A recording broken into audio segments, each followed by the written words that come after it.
Assalamualaikum warahmatullahi wabarakatuh. Dan salam sejahtera untuk kita semua. Ketika kita ingin menaikkan kemampuan bersepeda kita dengan standar ukuran yang baku, kita sering mendengar istilah FTP.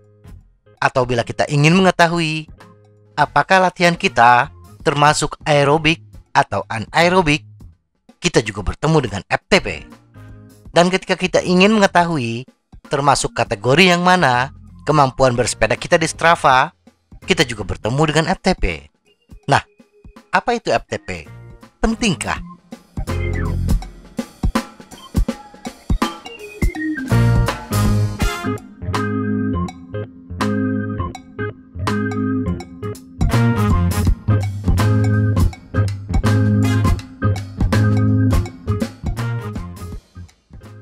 Apa itu FTP?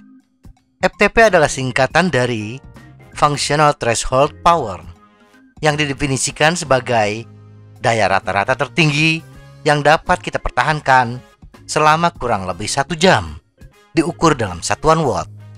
FTP adalah salah satu metrik pelatihan paling umum yang digunakan dalam bersepeda, dan sering digunakan oleh pelatih sebagai metrik patokan dan untuk menentukan zona pelatihan saat menggunakan pengukur daya. Cara menentukan FTP. Dr. Andrew Kogen, salah satu penulis Training and Racing with a Power Meter, menciptakan standar FTP sebagai pendekatan yang lebih praktis. Kalau dilihat dari fungsinya, pelatihan untuk ambang laktat dan FTP sangat mirip. Untuk mengukur FTP secara sempurna, seorang pesepeda harus melakukan uji coba bersepeda selama 60 menit. Nah, FTP adalah power rata-rata yang bisa kita hasilkan selama perjalanan 60 menit tersebut dikurangi 5%. Power diukur dengan menggunakan alat yang disebut power meter. Tetapi melakukan perjalanan selama 60 menit di samping membutuhkan kekuatan tubuh yang prima, juga sulit dijalankan terkait dengan kondisi lalu lintas yang tidak memungkinkan, seperti padatnya lalu lintas, banyaknya perhentian akibat lampu lalu lintas, dan lain-lain. Oleh karena itu, pelatih profesional biasanya hanya meminta kita bersepeda selama 20 menit. Selain menggunakan power meter, kita juga bisa memperkirakan FTP kita berdasarkan kecepatan rata-rata. Misalnya kecepatan rata-rata kita dalam perjalanan 60 menit atau 20 menit bersepeda kita adalah 27 km per jam, maka FTP berbasis kecepatan kita adalah 25,65 km per jam. Bila kita ingin mengkonversinya ke dalam satuan watt, kita bisa memanfaatkan kalkulator di baikkalkulator.com. Kecepatan 25,65 km per jam untuk pesepeda dengan berat total 75 kg menggunakan route bike dan di jalan datar adalah 126 watt. Aplikasi FTP. Dari data FTP ini, kita bisa mengatur latihan kita. Misalnya untuk pemulihan, maka kita harus bersepeda dengan power kurang dari 55% FTP atau 69 watt atau kecepatan 14 km per jam.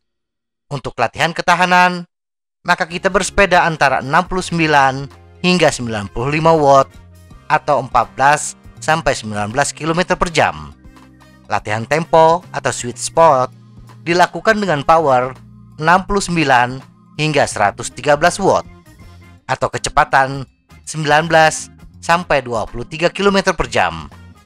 Latihan ambang laktat bersepeda dengan power 113 hingga 132 watt atau kecepatan 23 sampai 27 km per jam. Latihan volume oksigen maksimum dengan 132 hingga 151 watt, kecepatan 27 hingga 31 km per jam. Dan untuk latihan kapasitas anaerobik, kita bersepeda dengan power di atas 151 watt atau kecepatan di atas 31 km per jam. Selalu lakukan pembaruan FTP. Untuk menghasilkan latihan yang optimal, kita tidak hanya sekali mengukur FTP kita, tetapi kita harus mengukurnya secara berkala. Kita bisa mengukurnya 4 minggu ke depan atau setiap 8 minggu, tergantung kebutuhan analisis kemajuan latihan kita. Semoga informasi ini bermanfaat. Tetap sehat. Salam goes.